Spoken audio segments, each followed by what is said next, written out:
Greetings all, and welcome to the second part of the 27th episode of the V.T.P, or the Veteran Trainer's Perspective. Let's not waste any time and get right back into our analysis of the real-world people and mythological figures that Pokemon may be based on, continuing on with our look into those with strong connections to said figures. Regigigas and Golurk, the legendary Golem of Prague. Both Regigigas and Golurk are known for being powerful golems whose might is nearly unmatched among artificial Pokemon, and they seem to have more than a passing resemblance to the legendary Golem of Prague, the very first golem known in ancient texts as part of the Jewish faith. A statue brought to life through an ancient talisman, the golem's traditional form has the exact same seal on its chest that Golurk has, and its immense and intimidating physical strength matches up with that of Regigigas. It even sometimes has the same general body form to it, minus the head, so it is easy to see how these two Pokemon could be linked to this mythological figure. Darkrai and Morpheus. Darkrai could likely be connected to many different types of nightmarish beasts, but among them there is a good chance that they may derive part of their power and prestige from the Greek god Morpheus, an entity known strongly for his association with dreams. In the Greek pantheon, Morpheus is the child of Somnus, the deity associated with sleep, and it is said that Morpheus' power comes from his capacity to perfectly mimic and take on the form of a human in the dreams of mortals, and is so good at this that dreaming mortals rarely ever realize it is him in their dreams. This makes sense given that Darkrai is said to personally torment others in their dreams when their bad dreams ability activates, even if it's not intentional, and thus hold in their hands the power to make any dream a terrifying nightmare without the sleeper always realizing what it is they are actually being terrorized by. Serperior and King Louis XIV of France. While the members of the Snivy family are known for their aloof natures, there's a special attribute in Serperior in particular that seems to hint towards a direct connection to King Louis XIV of France. This mainly comes down to the fact that the Serperior are able to amplify the power of sunlight in their bodies, and King Louis XIV was known to refer to himself as the Sun King, as a note of his brilliance and power in France.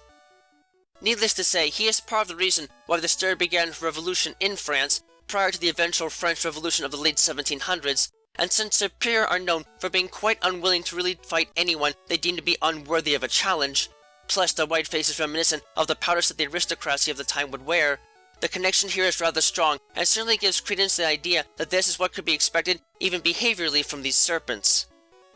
Xerneas and Ike-10-Ear and others. Aside from being distinctly based off the extinct genus of deer known as Eclatoceras, it is quite possible that Xerneas draws some inspiration from Ike-10-Ear, a mythical stag that is said to stand upon Valhalla in Norse mythology and represents a sense of great life and might, which could connect to Xerneas' life-giving powers. This is even more apparent in its possible connection to the stags Doin, Duvalin, Dunir, and Dubrior, who are said to nibble on the branches of the world tree Yggdrasil, further cementing their existence as one that reflects the concepts of life and creation seen in the world of Pokemon. Yveltal, multiple. Yveltal is a bit special when it comes to possible origin points, as there are a number of figures that could possibly be connected to it and its power. There is the Morrigan from Irish mythology, an entity that is often seen in the form of a crow, and is often associated with war and fate, in particular foretelling doom, death, and victory in battle. On the one hand, it also could be based on Svelgr, a supernatural being from Norse mythology that is said to exist in the form of an eagle and is the bringer of winds. Further still, it also could be connected to Vervolners, a hawk that sits on an unnamed eagle that is perched on the very top of Yggdrasil, a connection that places it right next to Xerneas in possible origins, in turn connecting the two and making it clear that life and death are not too far from each other on the cosmic plane that is existence. Zygarde and the Children of Loki. Zygarde's different forms can make it a bit hard to tell what exactly is going on with its origins, and while I think there is just cause to draw multiple comparisons between it and figures from across the world, for the context of this video, 3 of the children of the Norse god Loki seem to have a defendable tie to the different forms that the beast can actually take on. First of all, its 10% form has a dog-like body that can be connected to Fenrir, a wolf deity who is said to eventually cause the death of Odin in Ragnarok, and there is detail to this as the left paw on this beast is a different color compared to the rest of its legs, which may be a reference to how the beast bit off the god Tyr's right hand after being bound by said god. There is even some possible inspiration from Ymir, the watchdog that guards the gates to Helheim. As we have seen with others, Zygarde's 50% form has strong similarities in form not just to the serpent Jormungandr, but also Nihogre, a dragon that is said to gnaw on the root to the world tree Yggdrasil. Lastly, Zygarde's complete form is entirely likely connected to Hel, the ruler of Helheim, the underworld of Norse mythology, standing as a powerful female figure that is tasked with looking over the dead that come her way by Odin, ensuring that all reach where they are meant to go. The connections are a bit loose on their own, but as a whole, I think that a compelling case can be made for this possible origin for Zygarde, at least in part of its overall design. Dhelmise, Ahab, and Demeter. As a spook unmatched in the high seas, Dhelmise are terrifying creatures in concept, and perhaps not surprisingly, their ghostly powers might come from more than just a few deceased spirits. On one hand, there might be some sort of connection to Captain Ahab, the man that tried to kill the whale Moby Dick, but ended up dying from getting harpooned by his own weapon, but I also think there is a broader connection to be made here to ghost ships. With its name though, there's a strong hint that is a reference to the Demeter, a ship that was rendered a ghost ship by its last major occupant, Count Dracula, who feasted on the crew and left the ship to float adrift, bringing a potent and undead combination that more than gives a hint towards the terrifying attributes that define these sentient seaweed monsters. Applin family and Ladon. The members of the Applin family are unique creatures in regards to the way they live and eventually fuse with the apple they occupy as juveniles, but while they might come off as somewhat cute, what's interesting about them is the fact that they are at least partial dragon types. This doesn't make a lot of sense at first outside of the existence of being a pun on the word worm, a massive snake-like creature that is often connected to dragons, but there is a chance that it might actually be based on a real dragon from Greek mythology. That dragon in particular is known as Ladon, and they serve as the gatekeeper for the Tree with Golden Apples and the Garden of Hesperides. There is likely a good connection of pun and mythological references here, but the connection to the dragon is otherwise pretty blatant and makes a lot of sense. Impidimp and the Lincoln Imp. Impidimp have a resemblance to several different types of evil fairy-like creatures, but the general appearance seems to have a great deal of physical resemblance to an object known as the Lincoln Imp, a hideous statue that serves as the icon of Lincoln Cathedral in England and an icon of the city itself. It is believed that this creature was an evil imp sent by the devil to cause panic in the cathedral, only for the creature to be turned into stone by an angel to keep it from doing harm in the structure. The appearance of the beast might be the only solid connection here, but given that Impidimp are known to cause panic when and if they can, there is at least a good chance that they will have more in common than might be initially apparent. Grimmsnarl and Grendel. Grimmsnarl take many of their attributes straight from powerful monsters like trolls and ogres, and their imposing figures more than support this, but there may also be a connection here to a creature known as Grendel from the poem Beowulf. This monster is stated to be of great power and a being of darkness, serving one of the three major antagonists within this Anglo-Saxon epic, and Grimmsnarl more than lives up to this with their powerful dark-type attributes. Considering that the monster is said to be a descendant of Cain in mythology, it can be more than said that it copies his ancestors' ruthless behavior, and is not a beast to be trifled with given the other fairy-type powers at its disposal. Sir Fetched and Sir Lancelot. This unusual bird is one that can seemingly be connected to knights and chivalry in general, but there's a good chance that it's based on one knight from mythology in particular, Sir Lancelot. The reason why is pretty straightforward, as in Arthurian legend before he joined the Knights of the Round Table at the discretion of King Arthur, he was known as the White Knight, so named because of the white armor that he wore into battle. Considering that Galarian fireflies go from a dark brown feather coloration to bright white and evolving, and the overall knight motif, the connection, though maybe not extremely strong, is pretty hard to ignore with that context in mind. Runerigus, Jormungandr, and Ahab. It is more than apparent that Runerigus, as a relative of Cofagrigus, can be connected to ancient artworks and language, in particular taking its physical form from ancient rune stones found in Europe. However, it is interesting that the specific type of rune displayed on these creatures is that of a giant snake, as there are two possible connections that can be made here. On the one hand, as seen before, the Midgard serpent Jormungandr of Norse mythology seems like a good fit for the creature and would make sense given the culture that typically creates these stones. However, it could also be said that it might be a reference to the Egyptian deity Ahab, who was known to take on the form of a snake and was the embodiment of chaos, a wicked sort of power that more than lives up with the malevolent mannerisms of Runerigus. Calyrex and Brian Boru. Calyrex on its own doesn't have a great deal to discuss on its form that links it to any specific figure in mythology, but with its possible steeds, Glastrier and Spectrier, it seems to show a possible connection to the legend of Brian Boru, the Irish king that seemingly ended the domination of the High Kingship of Ireland and likely ended the Viking invasion of Ireland, living from the 10th to the 11th centuries, and the Puka, horse-like fairies that could cause great trouble and mischief. It is said that he was the only man that could actually ride on these beasts and not be thrown off, forcing the beasts to never threaten or cause chaos for Christians in Ireland ever again. This connects right back to the fact that Calyrex is the only Pokemon that can essentially fuse with Glastrier and Spectrier to become a far more powerful figure in said union, and while it might not come off as wholly solid at first, the legend, I think, has enough merit to be mentioned here. Alright, now let's move on to the final major category for this V.T.P episode, namely the Pokemon whose connections to real-life people and mythological figures are simply too strong to readily dismiss or ignore in any sense. The Abra family and Psychics and Magicians. As the premier Psychic-type family of the first generation, it might not come as a surprise that the Japanese names for the members of the Abra family have a strong connection to real-world Psychics and Magicians that have existed throughout all of time, and this isn't something that's just born of conjecture. It's blatant and to the point in each case. Abra is known as Casey, a name taken directly from Edgar Cayce, an American clairvoyant from the 19th and 20th centuries that was renowned for his apparent ability to channel a sense of higher being while in a trance-like state of sleep. Kadabra is known as Youngitter, which is derived from the psychic Uri Geller, who is known for his spoon-bending feats, who in turn was obviously translated into Kadabra and the use of spoons to help channel their psychic power. And Alakazam is named Fudin after Harry Houdini, perhaps the most famous magician in all of American history. These figures all have something to add to the power of Psychics and Magicians as a whole, and thus have every right to be associated with these creatures, but it is also noted that this hasn't always gone to plan, as for the longest time, a lawsuit from Uri Geller kept Kadabra out of most forms of media. But given that that has now been lifted, the family can now stand on its own again without fear of legal repercussions for their existence. Hitmonchan and Hitmonlee, professional fighters. As two of the better fighting-type Pokemon in the original Generation 1 games, Hitmonlee and Hitmonchan both have unique traits that can make them pretty powerful and useful as fighters, but beyond just that, there is also a clear degree of honor put into them, as they are named after famous fighters with their names in multiple languages.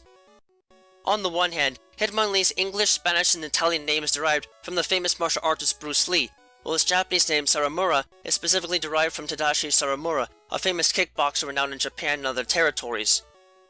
On the other hand, Hitmonchan's English, Spanish, and Italian name is derived from another martial artist, Jackie Chan, while his Japanese name Imawara is likely derived from the boxer Hiroyuki Ebihara. Together, this not only shows just how much the pair were linked together in Generation 1 before they became part of a larger family in Generation 2, but also shows a clear homage to martial arts and fighting as a whole through some of the best to ever compete in such sports and arts. Lapras, the Loch Ness Monster, and Laplace. Lapras has been a fan favorite for a long time, and given that you received one for free in the original Generation 1 games, has solid stats and a ton of HP to work with, it is understandable why it has remained a popular creature. However, while it can easily be seen that it was likely based off the Loch Ness Monster, given that it has the look of an ancient marine reptile and is known to be incredibly rare and somewhat mysterious in olden texts, there is another direct comparison to be made here that is a bit more surprising. Lapras' English name is almost certainly a reference to the French scholar Pierre-Simon Laplace, who actually wrote several books on the mathematical properties of the sea and tides, which are well respected in modern times. The two combined attributes of these references make for a solid foundation for Lapras' name and design, and shows that quite a bit of love went into designing the creature as a whole. Snorlax and Koji Nishino. While it is one thing to base a Pokemon off a famous figure from history or mythology, it is much less common to see someone in the development team of Game Freak receive that honor. But one man did, and that is Koji Nishino with Snorlax. Aside from the face of Snorlax bearing a surprising similarity to Nishino's own, he is also the inspiration behind the creature's seemingly insatiable appetite, as he was known for often eating any food he can get his hands on during the development of Red and Green, even if it had gone bad or was moldy. This not only helps to explain why Snorlax have access to immunity as an ability, but also is a fitting and loving tribute to one of the men responsible for making Pokemon the global franchise it is today. Ariados and Ariadne. While they might not be true spiders as they are, Ariados do have a strong connection and name to Ariadne, a Cretan princess in Greek mythology that is crucial to the tale of Theseus. In Greek mythology, she gave him a magical ball of twine before he set out to slay the Minotaur in its labyrinth, letting the stream trail behind them as he walked through the maze so he would have a way to find his way back after killing the beast. This is directly seen in the behavior of Ariados, as he will often leave a trail of string behind them as they wander and hunt, so they can always make a quick escape back to their nests if needed, cementing the inspiration firmly in the tale of this princess. Wobbuffet and Hayashia Senpai I. Wobbuffet has always been an interesting Pokemon to examine and study for its unique biology and powers, and while it and its pre-evolved form Wynaut might have several physical connections to objects in the real world, I would like to make a special mention to the fact that the personality of Wobbuffet is more than likely attached to a single man, Hayashia Senpai I, a Japanese rakugo comedian of the 20th century, known often for touching his hand to his forehead and stating his signature catchphrase, which, in English, translates into, "That's the way it is, ma'am." You might not have noticed this right away in the games, but in the anime this personality quirk is more than evident, especially with Team Rocket's Wobbuffet, and has a cute addition to it that really brings personality to this otherwise awkward species. The Nosepass family and the Moai. The members of the Nosepass family have their origins rooted deep into the existence of modern compasses, even having a red nose is often iconic of the red mark on a compass that indicates north, something that I have seen in person. However, the fact that it is their nose that stands out so much is also a clear reference to the Moai statues of Easter Island. These statues were erected by the Rapa Nui people between 1200 and 1500 AD as part of the culture and seem to serve a number of purposes both socially and ritualistically, the phases being that of their ancestors as a way of honoring them and hopefully using them to bring good fortune to them and their people. Sadly, climatic conditions forced the Rapa Nui into virtual extinction, and while the statues stand proudly today, they are still just as fascinating as they must have been back in their prime, giving Nosepass and Probopass a sense of honor in their origin that might be surprising to some. Bannet and Geppetto. These plush nightmares may not be the strongest of ghost-type Pokemon, but what they lack in extreme power, they make up for in terror and fright, and if their Japanese name is anything to go by, there may be a sick, twisted joke behind their existence. The Japanese name of this fiend is Geppetta, a name that clearly calls back to the name Geppetto, the name of the man responsible for the creation of the iconic Pinocchio. This would imply that these creatures are like the titular wooden puppet in that they seek to be cared for as a real thing and not just a living puppet. And yet there is a sinister air about this that almost seems to suggest that Geppetto is a dark figure that is bringing these creatures to life in order to enact some sort of twisted act on those that threw the dolls away. And I don't like the idea of a man somehow giving life to these creatures to allow them to act out their revenge unimpeded. Infernape and Sun Wukong.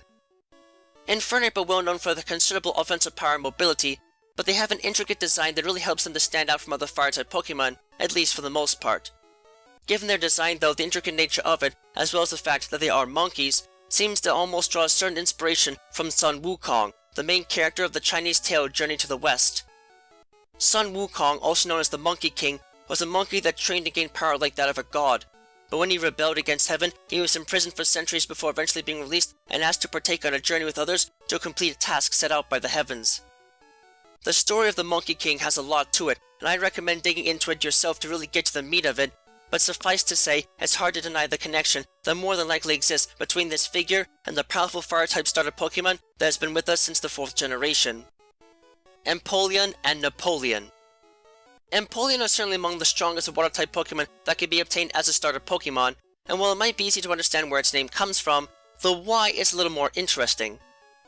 So, to get it out of the way, yes, Empoleon's English name, as well as part of his Japanese name Empert, are derived from Napoleon Bonaparte, the former Emperor of France, who took power as a man of the people to end the French Revolution in the early 19th century.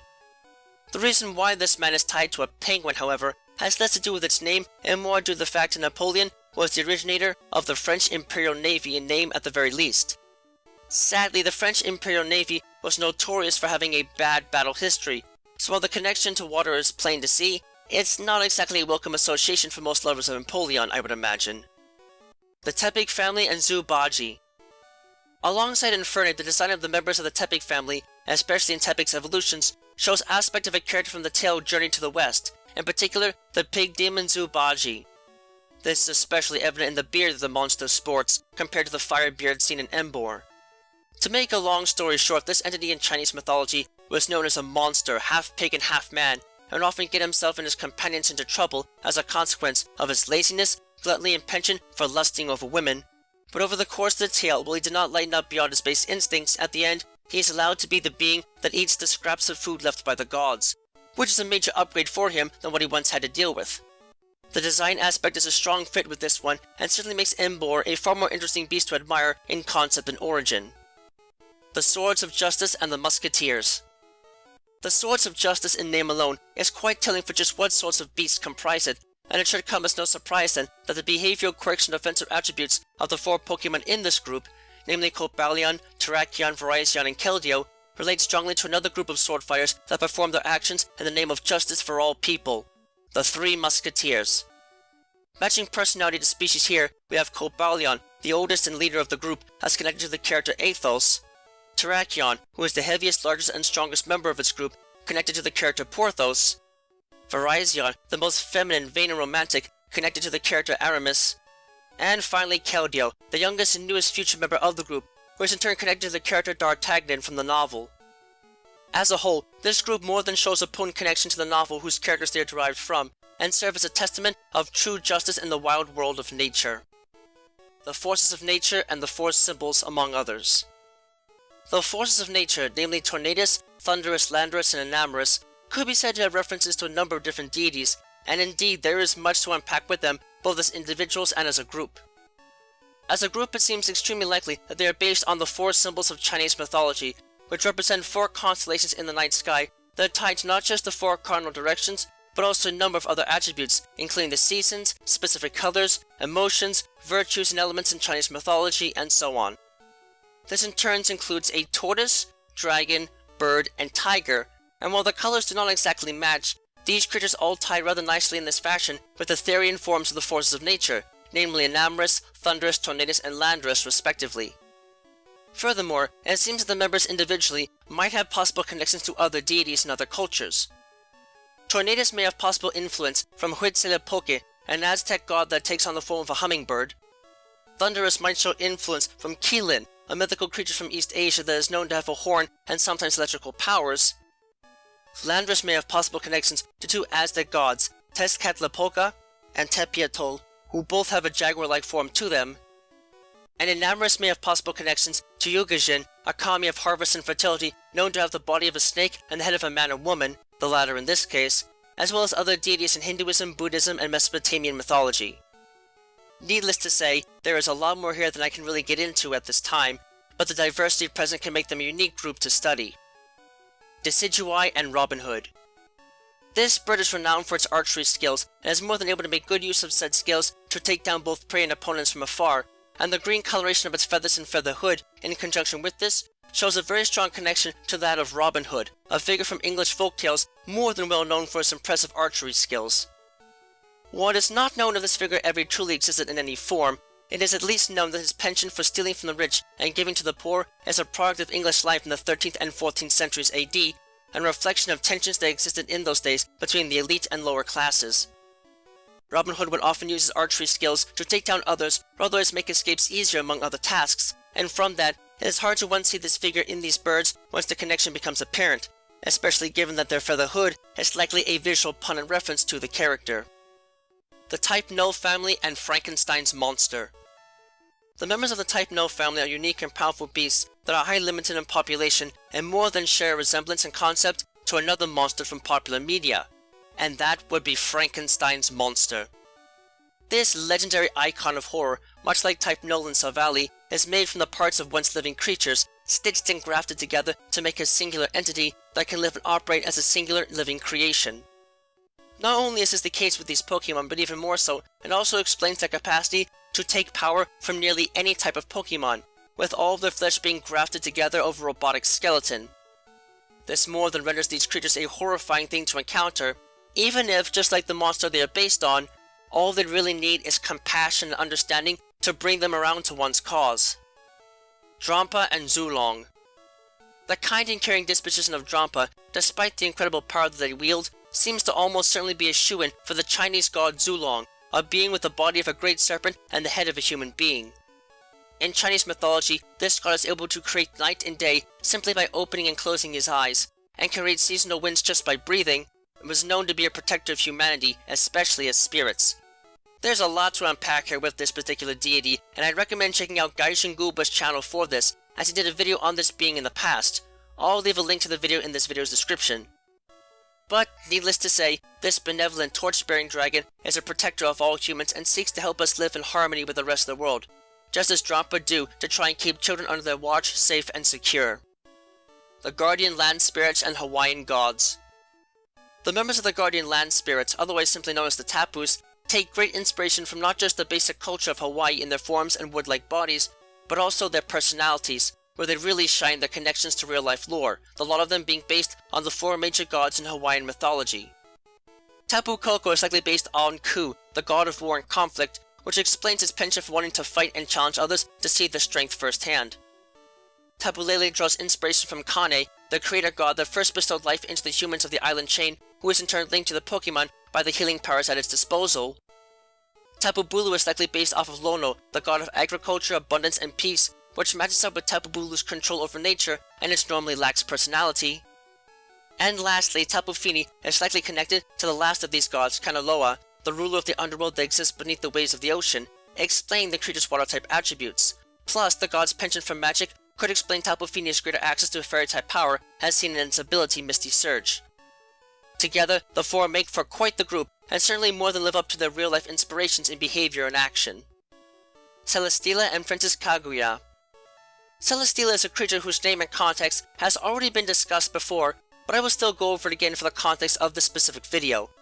In essence, this entity is almost certainly based off of Princess Kaguya from the tale of the Bamboo Cutter, as in this tale, a baby princess from the moon is discovered inside the stalk of a bamboo plant, and the references to her adult form and her attire, the bamboo she has found and in association with space in general, more than make the link between her and this ultra beast solid and, well, ironclad, as it were. Obstagoon and Gene Simmons.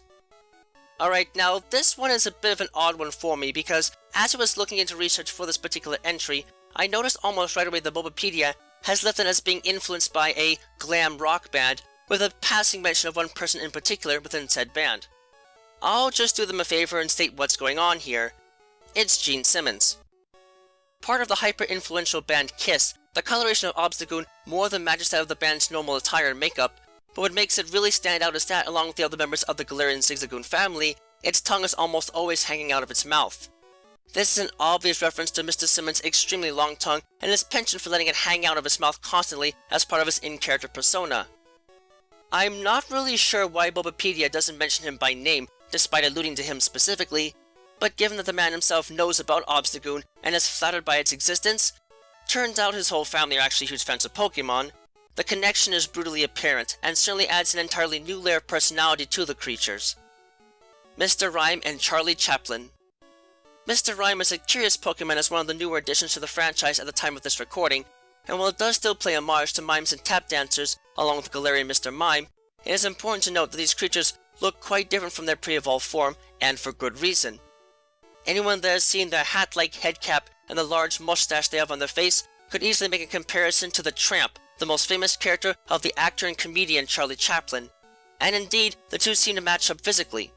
Moreover, there's even more to them, as unlike the rest of their family, Mr. Rhyme are especially given the title of the comedian Pokémon, so the connection is so blatant that it most likely is intentional. Zacian, Excalibur, and Sirius. Zacian in form, behavior, and personality draws from several sources that all revolve around the legends of King Arthur.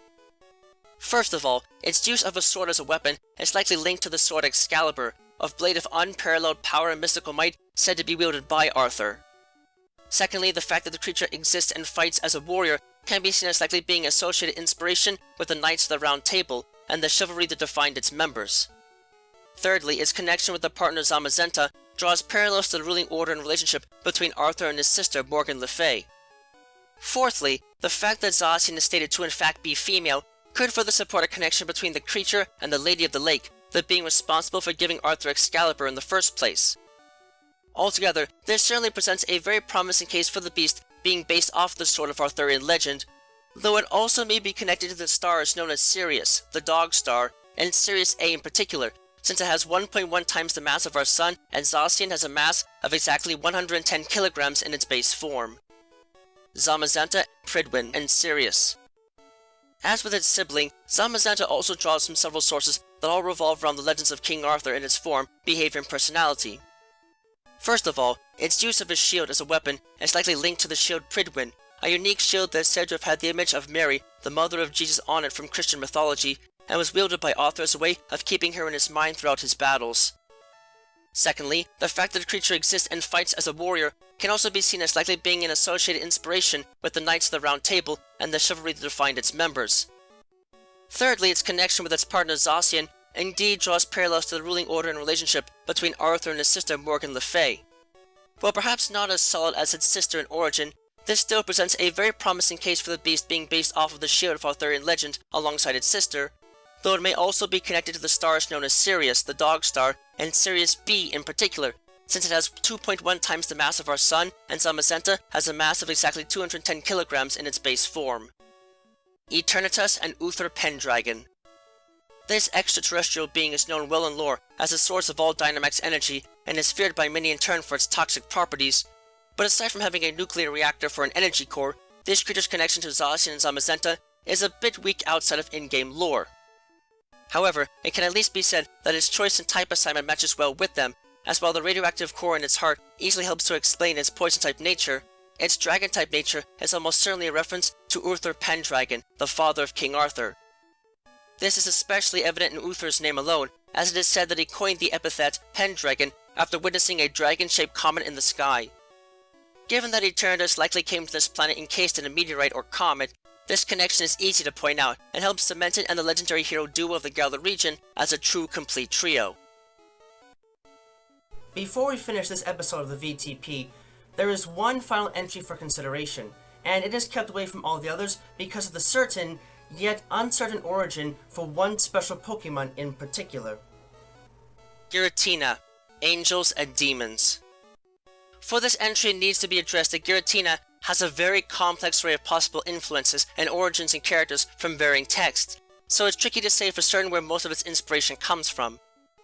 Given that Giratina was banished from the presence of other members of the Creation Trio for its behavior, this seemingly links it to a fallen angel like Lucifer, but from here the situation becomes quite complicated.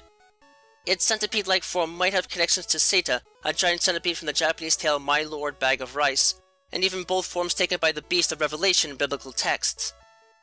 Now, to talk further on all this, I have to preface what follows by saying that what I think the most likely candidates for this creature's origins are just my personal opinions from research, so take them with a grain of salt. That being said, the first likely candidate I propose is Samael, the ruler of the fifth heaven. Though his purpose and behavior vary between texts, it is known that Samael in his various incarnations has been labeled an angel that acts as accuser, seducer, and destroyer, and just like Giratina, he is still a being of a heavenly host with great power alongside its brethren, hence him being an angel, but is also a ruler of another realm, just as Giratina is with the distortion world. It is said that he still serves God, even though he condones sin among humanity, just as Giratina is still subject to Arceus despite its darker influences, and while Giratina in the sense could still be seen as a fallen angel, the important thing is that, just as with Samael, it is not inherently evil, as his actions and lore can result in positive outcomes, namely the destruction of sinners. Second, however, another possible strong candidate can be seen in Apollyon, an angelic entity known perhaps better as Abaddon, a name that matches the name of the realm where it lives and that translates into destruction or doom. This figure is known to live in a dark abyss despite being an angel, a bottomless pit from which it tries to drag those unworthy of the heavens into the black void, which is not that far off from what we witnessed Giratina do with Cyrus in Pokemon Platinum when he tries to destroy the world to make a new one. As a whole though, Giratina has a lot of different influences at play, and there are probably other entities that could be connected to him, but I'll leave the note here as it stands for others to interpret further. Well, that about does it for this episode of the V.T.P. There is a lot of extensive research that can be done with the figures and entities that have been presented here, but I hope that this episode has at least served as a useful tool for introducing and understanding the real-life people and mythological figures that Pokemon could be or are certainly based on. Tune in next time as we'll have yet another close look at the world of Pokemon soon enough, here on the next episode of the V.T.P.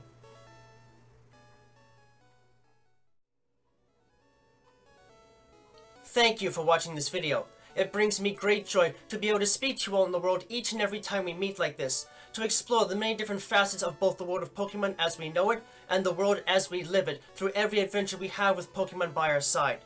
If you'd like to, please subscribe, ring the bell and all that jazz, to keep yourself updated on content uploads and other materials of the like.